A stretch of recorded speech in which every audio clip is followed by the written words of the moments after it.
નમસ્કાર, આપ જોઈ રહ્યા છો નેશન પ્લસ ન્યૂઝ. હું છું હિરલ આપની સાથે. રામ ભક્ત હનુમાનજી મહારાજના જન્મોત્સવ નિમિત્તે વડોદરા શહેરના વિવિધ હનુમાનજી મંદિરોમાં આજે વહેલી સવારથી જ ભક્તિમય માહોલ જોવા મળી રહ્યો છે.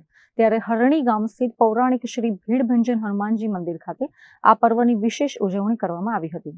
વડોદરાનું હરણી ગામ આજે કેસરિયા રંગે રંગાયું છે. પૌરાણિક ભીડભંજન હનુમાનજી મંદિર ખાતે હનુમાન જન્મોત્સવ નિમિત્તે વિશેષ ધાર્મિક કાર્યક્રમોની હારમાળા સર્જાઈ હતી.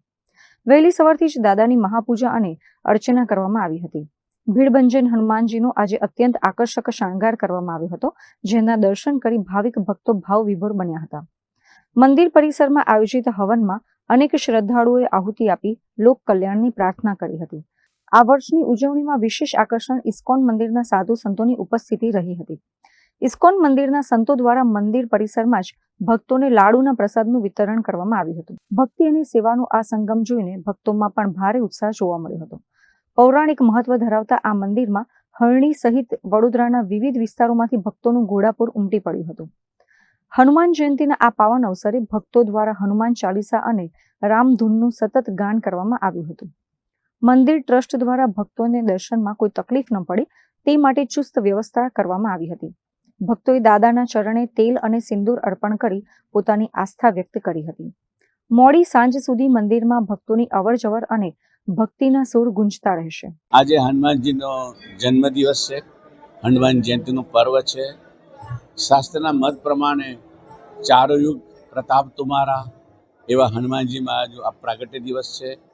સર્વપ્રથમ તો જયંતિ શબ્દ વિશે હું કહીશ કે ઘણા લોકો કહે છે કે જયંતિ શબ્દ ન વપરાય, પણ જયંતિ જે જીવ હોય એના માટે ન વપરાય, પણ જે દેવ હોય, પરમ તત્વ હોય એના જયતિ ઇતિ જયંતિ, કે જેનો જયકાર હજુ બંધ નથી થયો અને બંધ ક્યારે થવાનો નથી, એની જયંતિ. અને ભવિષ્ય પુરાણ, સ્કંદ પુરાણના શ્લોકનું પણ વર્ણન કરી અને મેં બેનર લગાવ્યા છે. એટલે આપણે લોકવાયકા પ્રમાણે જયંતિ શબ્દને કાઢવો નથી, પણ જે જયકારો જેનો છે એની જયંતિ. એવા હનુમાનજી મહારાજની હનુમાન જયંતિનો પર્વ છે. તો ભીડભંજન હનુમાનજી મંદિરની અંદર વિવિધ પ્રકારના શૃંગાર કરવામાં આવે છે.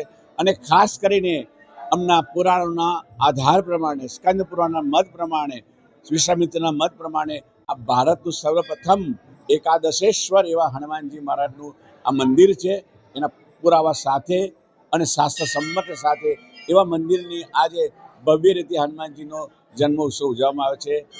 અનેકો શૃંગાર કરવામાં છે. હીરા જડિત છે, સુવર્ણ છે, ચાંદી છે, કુંદન વર્ક છે, એમ કરીને લાખોની સંખ્યામાં વિવિધ પ્રકારના શૃંગારો કરી અને હનુમાનજી ધરાવવામાં આવ્યા છે. અને હનુમાનજી મહારાજ અહીંયા આગળ મનુષ્ય રૂપે બિરાજમાન છે. એ પ્રભુ શ્રી રામની આજ્ઞા અનુસાર એમ ભગવાન શ્રી કૃષ્ણ કહે છે. તો એવી પાવન ભૂમિ પર ભારતના એકાદશેશ્વર સર્વપ્રથમ એવા શંકર શિવ અને કેસરી નંદન એવા ભીડભંજન હનુમાનજી મહારાજનો આ જન્મદિવસ શ્રદ્ધાળુ સવારથી દર્શને આવ્યા છે અને પોતાની મનોકામના માટે પ્રાર્થના કરે છે. Bureau report, Nation Plus news, Vadodara. સમાચારોના સતત અપડેટ મેળવવા માટે અમારી નેશન પ્લસ ન્યૂઝની યુટ્યુબ ચેનલને સબસ્ક્રાઇબ કરો, બેલ આઇકન દબાવો અને જોડાયેલા રહો ફેસબુક, ઇન્સ્ટાગ્રામ અને ટ્વિટર પર.